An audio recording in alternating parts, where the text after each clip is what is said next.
Hello, this is Eitan Shalom at the Body Mind Wellness Center. I'm here today on my day off, needling my tendinitis or tendinosis, my repetitive use injury of my lateral forearm, the extensor muscles of my lateral forearm, what would commonly be called tennis elbow. And this is the second video. I'll put a link to the first video below. But I wanted to show you, so this is the motor point of the extensor digitorum communis. This is one of the main extensors for extending the wrist and also the fingers. So when I'm doing my fine motor tasks of dry needling and acupuncture, I'm using that a lot. But you're also, of course, when you're playing the piano and typing, you're using this muscle a lot. There's a whole group of muscles that together work as extensors. And what I'm pointing to, can you close up there? What I'm pointing to here is the tendinous attachment at the lateral epicondyle which is where the inflammation occurs that first appears as pain. But then when you needle, you can pull out now, when you needle in the motor point, what you're doing is getting the muscle to lengthen so it releases the tension on that tendon. When you've got myofascial pain and you've got shortened muscles and fascia, and this is a very incomplete drawing. It shows the muscles, but not the fascia. And when you've got an overuse syndrome, the muscles shorten, and now it tugs on that tendon the same way. Imagine if this were a rope, and you had little people on this end where my finger is pulling, that would become taut and frayed at the, imagine this were like a ship's rope and then it's attached to a ring nut or something, and that's where it would get frayed. And that's what tendinitis and tendinosis are. So I've needled the motor point.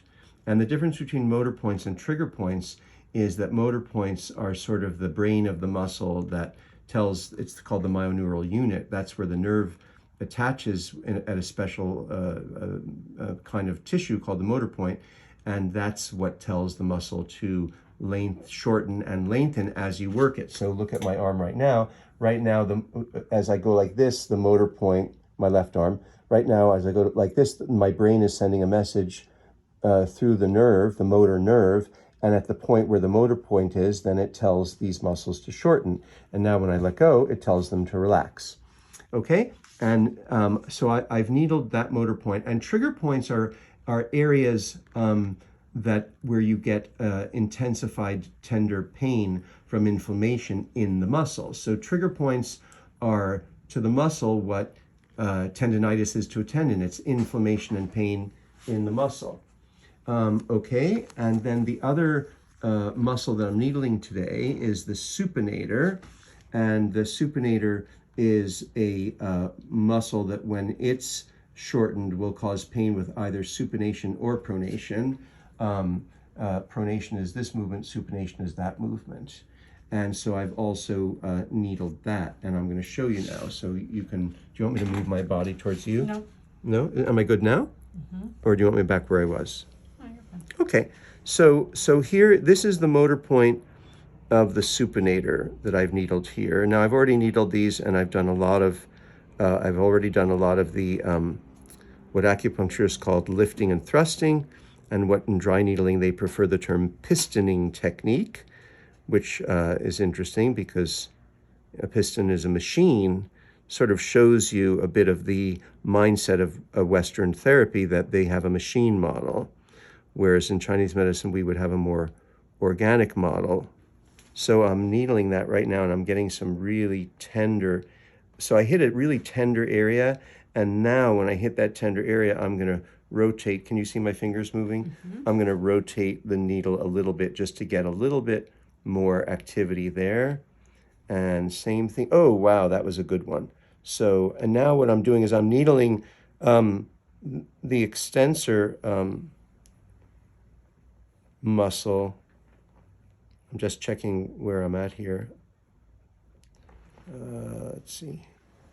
Yeah, I'm needling the extensor muscle that I've already needled, but from a different angle.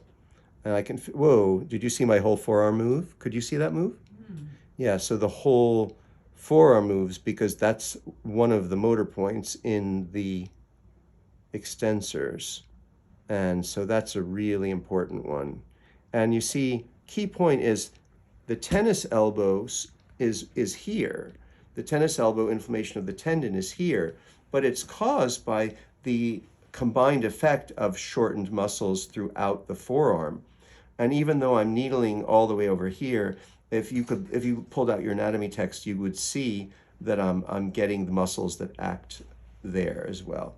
So, and I've already needled these in the previous video. The needles are still in because I'm going to stimulate them one last time. And I'm getting another really good release here. And another one there.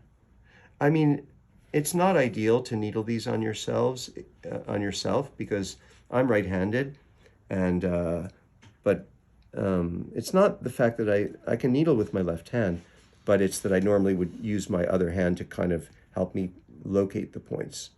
So there it is. That's needling the supinator and motor point of the supinator for tennis elbow. Thank you.